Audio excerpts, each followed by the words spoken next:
হে, good morning. আজকের ভিডিওটা দোকান থেকেই শুরু হলো। তবে রেনকোটটা আমার না, আর এই কাটোয়ার আজকে 3টে রূপ দেখায়। স্টেশন বাজারে দেখো প্রচণ্ড বৃষ্টি, মিউনিসিপ্যালিটির এখানটা হচ্ছে বৃষ্টি কোনো রকমের ছিটেফোঁটা হয়েছে।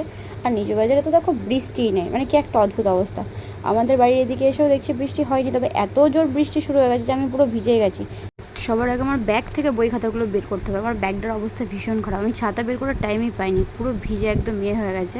তো বই খাতাগুলো বের করে আমার বিছানাটাকে সুন্দর করে ক্লিন করে নিই। আমি কাটোয়া থেকে 3টে জিনিস এনেছি, আজকে দেখাই। এটা আমার দিদির মেয়ের জন্য চুড়িটা, আর বাকি দুটো আমার জন্য।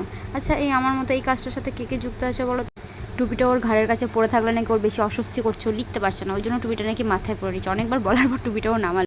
এই পৃথিবীতে সব থেকে সুন্দর জিনিস কী বলো তো? ফুল, তাই না? কি সুন্দর লাগে। আর একটা দরকার ছিল, সেটা মানুষের মন, যেটা এখন আর নেই। আর সন্ধ্যাবেলায় আমরা একটু সিঙ্গাড়া দিয়ে মুড়ি খেয়ে নিয়েছিলাম, অনেক দিন পর বাবা নিয়ে এসেছে, আর সবাই মিলে একসাথে খাওয়ার মজাটাই আলাদা। তারপর রাতে আমাদের হচ্ছিলো চিকেন। আসলে চিকেনটা দিনের বেলা হওয়ার কথা ছিল, আমি যখন নিয়ে আসি তখন প্রথম কথা মায়ের রান্না হয়ে গেছে, দ্বিতীয় কথা প্রচণ্ড বৃষ্টি হচ্ছে, আর আমাদের গ্যাস শেষ হয়ে গেছে, আর আমাদের উনুনেই রান্না হয় যদিও। তাই মা বলেছে এখন আর হবে না, সন্ধ্যাবেলায় তুই করবি। তাই সন্ধ্যাবেলায় আমি করছিলাম। সারাদিন আমি আর বাবা বাইরে থাকলেও রাতে খাওয়ার সময়টা কিন্তু আমি মা বাবা একসাথেই খাই, আর এটা আমার কাছে বেস্ট টাইম। আজকের মতো বাবাই।